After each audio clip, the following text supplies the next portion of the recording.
Hi there, welcome back to another text and talk about Stellaris Dev Diary 72, Crisis and the Contingency. What is this about?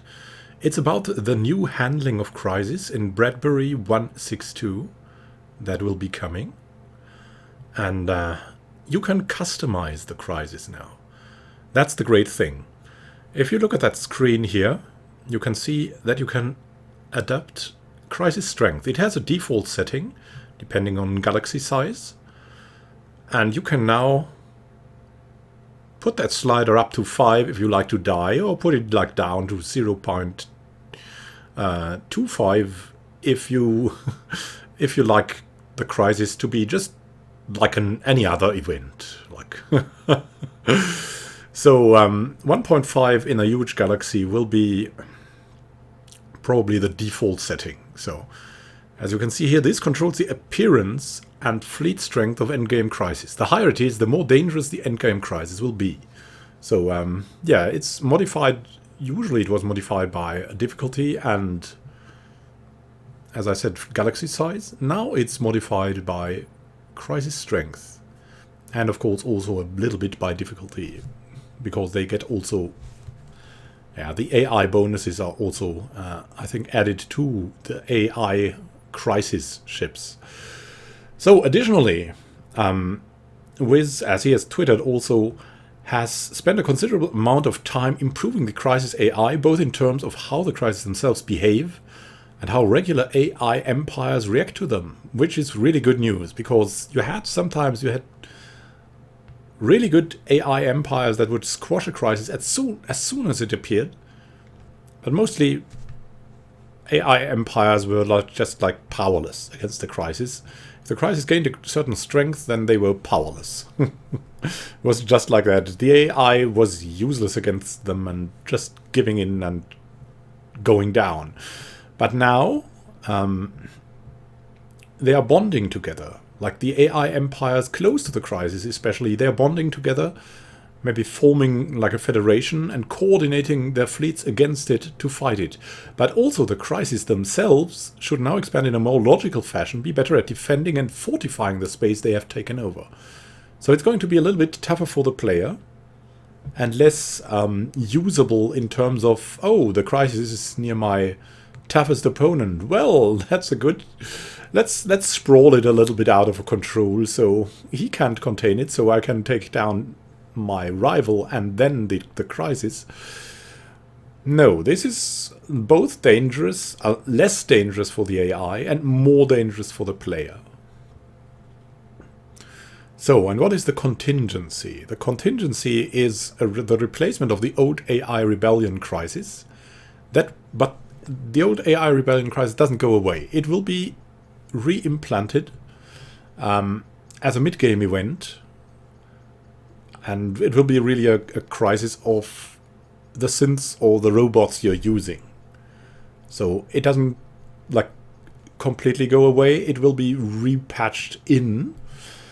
But now the contingency that for now replaces the AI rebellion crisis is now an AI from another galaxy trying to eliminate all the AIs from this galaxy. So they will try to destroy any synths and AIs that are out there in your galaxy. So if you have a synth empire, you got a problem. You got a problem. So,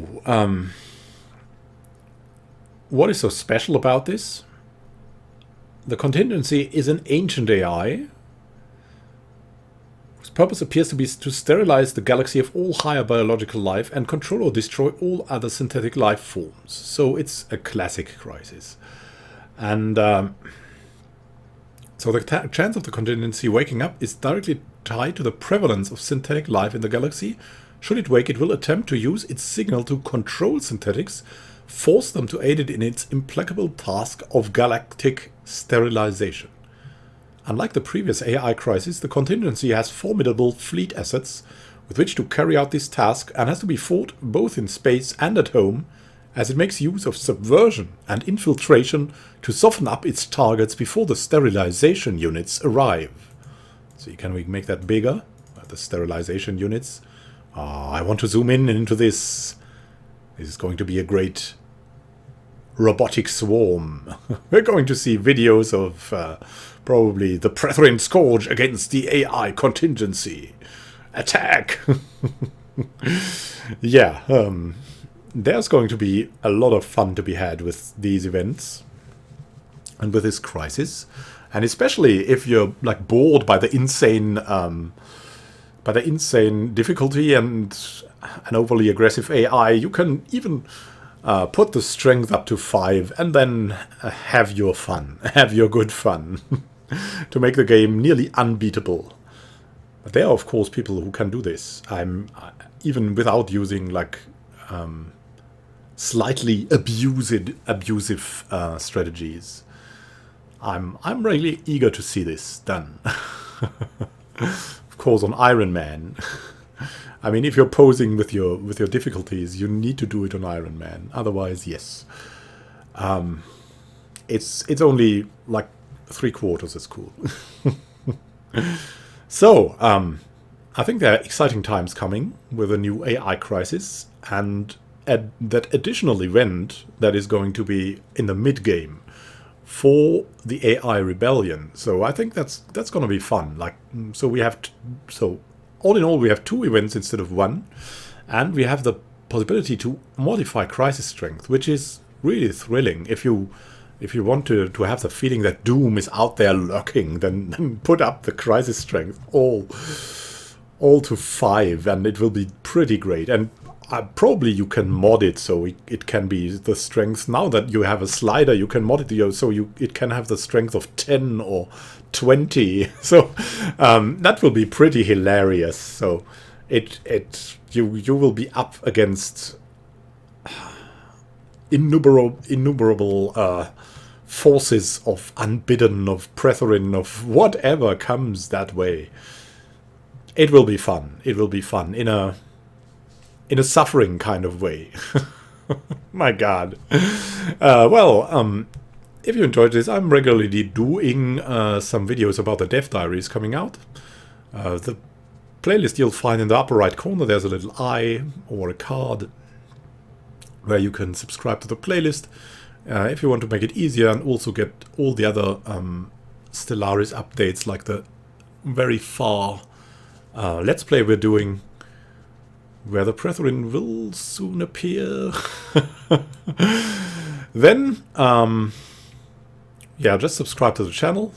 It is mostly focused on Stellaris, with a bit of role-playing games, and Stellaris is also role-play, but on hard difficulty. We're not going to play story mode. It's hardcore story mode. So, yeah, thank you for watching, happy gaming to you, and see you in one of the next videos. Have a good time until then.